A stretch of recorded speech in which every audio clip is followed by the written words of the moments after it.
وہ عمل جس سے کرنے سے فرشتے دعا کرتے، اس میں ایک عمل ہے، نبی اکرم صلی اللہ علیہ وسلم پہ جو درود بھیجتا ہے فرشتے اس کے لیے دعائیں کرتے ہیں۔ نبی اکرم صلی اللہ علیہ وسلم جو درود بھیجتا ہے، مسند احمد کی روایت ہے جو عبداللہ بن عمر رضی اللہ عنہ اس کے راوی اور کہتے ہیں، فرماتے ہیں جس شخص نے رسول اللہ صلی اللہ علیہ وسلم پر ایک مرتبہ درود پڑھا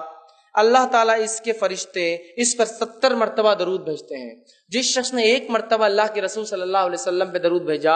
اللہ اور اس کے فرشتے 70 مرتبہ درود مطلب بمعنی دعا اس کے لیے 70 مرتبہ دعائیں بھیجتے ہیں۔ پس بندہ اس کو چاہیے تو اس کو کم کرے، چاہے تو زیادہ کرے۔ اب بندے کے اوپر ہے وہ کتنی دعا چاہتا ہے اور کتنی نہیں، جتنا زیادہ دعا چاہتا ہے اتنا زیادہ درود بھیجے، جتنی کم دعا چاہتا ہے اتنا کم درود بھیج دے۔ تو اب بندے کے اوپر معاملہ ہے، تو ہمیں چاہیے نبی اکرم صلی اللہ علیہ وسلم پر بکثرت درود بھیجے، بکثرت جتنا ہو سکتا ہے، اس لیے کہ 70 مرتبہ اللہ اور اس کے فرشتے درود بھیجتے ہیں جو نبی اکرم صلی اللہ علیہ وسلم پہ درود بھیجتا ہے۔ آئیے ایک واقعہ سنیے،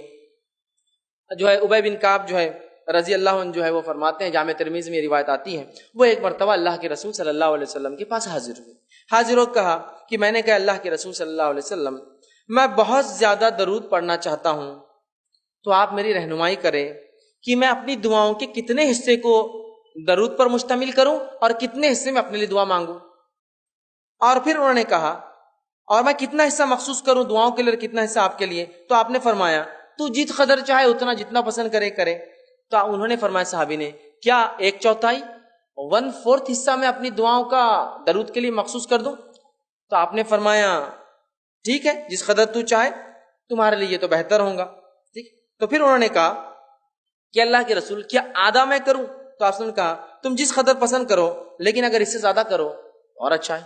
پھر انہوں نے کہا کہ اللہ کے رسول صلی اللہ علیہ وسلم 2/3 2/3 میں اگر دعائیں کروں، مطلب درود بھیجو اور باقی دعا، تو آپ نے فرمایا تم جس قدر پسند کرو حصہ مخصوص کرو گے، لیکن جتنا زیادہ کرو گے تمہارے لیے ٹھیک ہوگا۔ تو انہوں نے فرمایا کہا اے اللہ کے رسول میں اپنی دعا کے بجائے صرف آپ پہ درود ہی بھیجتا ہوں، اب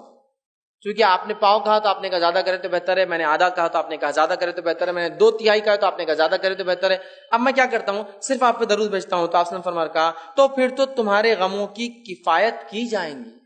اگر تم نے صرف میرے اوپر درود ہی بھیجا اور دعا اپنے لیے نہیں مانگی تو پھر تو تمہارے غموں کی اللہ کفایت کر جائیں گا، جتنے غم اور پریشان کفایت کر جائیں گی اور گناہوں کو معاف کر دیا جائیں گا۔ تو اس حدیث سے پتہ چلا نبی اکرم صلی اللہ علیہ وسلم درود بھیجنے سے غموں کی کفایت ہو جاتی ہے، ہر غم اللہ دور کر دیتا ہے اور اللہ تعالیٰ جو ہے ہمیں ہمارے گناہوں کو معاف کرتا ہے۔ تو ہمیں چاہیے کثرت سے نبی اکرم صلی اللہ علیہ وسلم درود بھیجے، دنیا کا بھی فائدہ اور آخرت کا فائدہ، دعائیں قبول ہو رہی ہے، معافی بھی مل رہی ہے، فرشتے بھی دعا کرے، اللہ بھی درود بھیج رہا ہے، اور 70 مرتبہ ایک بار بھیجو، 70 مرتبہ اللہ اور اس کے فرشتوں کی دعائیں۔ اسی طرح جو ہے